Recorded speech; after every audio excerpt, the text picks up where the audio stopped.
अस्सलाम वालेकुम। मेरा नाम ज़ीशान उस्मानी है। आप लोग अल नाफ़े के ऊपर मेरा कोर्स फाउंडेशंस ऑफ एआई ले रहे हैं और ये हमारा इस कोर्स का आखिरी मॉड्यूल है जिसका नाम है एआई के इंसानी ज़िंदगी पे असरात, कंसिक्वेंसेस ऑफ एआई, यहाँ जिसको हम सेकेंडरी और टर्शरी इफ़ेक्ट्स भी कहते हैं। हमेशा की तरह कुछ लिंक्स जहाँ पे जाके आप मज़ीद मालूमात हासिल कर सकते हैं, टेक्निकल सपोर्ट के बारे में, अल नाफ़े पे रजिस्टर करने के बारे में, मज़ीद कोर्सेज़ के बारे में।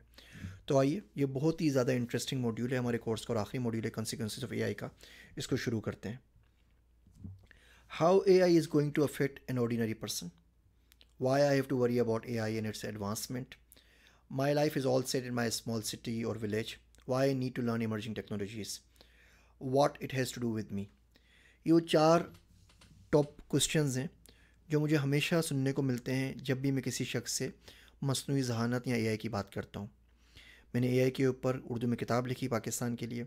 लोगों ने सवाल पूछने शुरू किए कि जी हमें क्या ज़रूरत है, हम तो सब्ज़ियाँ उगा रहे हैं, हम तो रेडी लगाते हैं, हम तो रिक्शा चलाते हैं, हम तो टैक्सी चलाते हैं, हमारा एआई से क्या ताल्लुक़ है। जो एआई आ रही है, अमेरिका में आ रही है, यूके में आ रही है, हमारे पास 100 साल में भी नहीं आनी। मुझे ज़रूरत ही क्या है कि मैं एआई के बारे में जानूँ, समझूँ या पढ़ने की कोशिश करूँ। एआई का कोर्स मुतारिफ़ करवाने की यूनिवर्सिटीज़ में कोशिश की, पाइथन मुतारिफ़ करवाने की कोशिश की, और ये एक रेजिस्टेंस है जो मुसलसल हमें अपने मुल्क से मिलती है अनफॉर्चुनेटली, कि हम एआई क्यों सीखें। और ख़ाली पाकिस्तान का ही क्या, इंडिया में भी लोग इस तरह की बात करते हैं, मिडल ईस्ट में भी लोग इस तरह की बात करते हैं कि ये चीज़ें तो हैं बस बड़े ममालिक के अंदर, वेस्टर्न वर्ल्ड के अंदर, हमें ज़रूरत ही क्या है इन बातों के बारे में परेशान होने की। तो इस लेक्चर का, इस मॉड्यूल का मकसद सिर्फ ये है कि मैं आपको समझा सकूं कि एआई किस तरीके से एक आम आदमी की ज़िंदगी पे असरअंदाज होगी।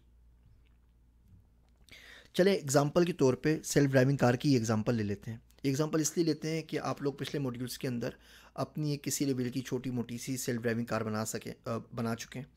आपको मैडम सना रशीद के जो लेक्चर से सेल्फ ड्राइविंग कार की आप किस तरह अपनी बिल्ड कर सकते हैं सिमुलेशन के अंदर, वो भी याद होंगे। एक एफआईपी का प्रोजेक्ट था एक बच्चे का, हमने वो डिस्कस किया था, उनकी वीडियो भी शेयर की थी, वो भी आपको याद होगा। तो आपने देखा था कि वो कुछ डजन्स लाइन का कोड था सी प्लस प्लस के अंदर और पाइथन के अंदर, और उससे self driving car basic version इसका बन जाता है। अब जब सेल्फ ड्राइविंग कार दुनिया के अंदर आ जाएगी तो मैं, और आ चुकी है बहुत जगहों के ऊपर, अमेरिका में तो आ चुकी है, बाकी जगहों पे भी आ रही है। अभी जापान ने पहली सेल्फ ड्राइविंग जो फ्लाइंग कार है, सॉरी सेल्फ ड्राइविंग नहीं, फ्लाइंग कार का भी तजुर्बा कर चुका है, और ये सेल्फ ड्राइविंग कार्स भी हमारे पास आ जाएंगी। यूएई भी कर चुका है तजुर्बा। तो इससे होगा क्या, इससे लेकिन 2 चीज़ें रिप्लेस होंगी।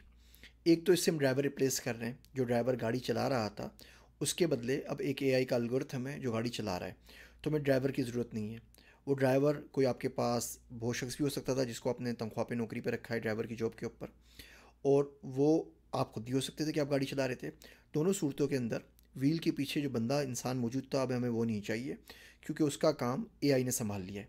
दूसरा काम ये होगा कि सेल्फ ड्राइविंग जो कार्स हैं इनमें ज़्यादातर तकरीबन ऑलमोस्ट 100% जो मेजॉरिटी है वो, मतलब तकरीबन सारी की सारी जो गाड़ियाँ हैं वो चलती हैं बैटरीज़ के ऊपर, अल्टरनेटिव एनर्जीज़ के ऊपर, और फ्यूल पे नहीं चलती, यानी कि ऑयल के ऊपर नहीं चलती, गैसोलीन के ऊपर, पेट्रोल के ऊपर ये गाड़ियाँ नहीं चलती। तो जो पेट्रोल की कंजम्पशन है, ज़ाहिर बात है उससे कोई ना कोई तो फ़र्क पड़ेगा। तो पहली काम ये हो रहा है कि ड्राइवर्स रिप्लेस हो रहे हैं, हम ड्राइवर्स की हमें ज़रूरत नहीं है। और दूसरा काम ये हो रहा है कि ऑयल रिप्लेस हो रहा है, अब हमें पेट्रोल की या ऑयल की, डीजल की ज़रूरत नहीं है गाड़ियों को चलाने के लिए। इन 2 बातों को याद रखिएगा। अगले लेक्चर में इसी बात को आगे बढ़ाते हैं।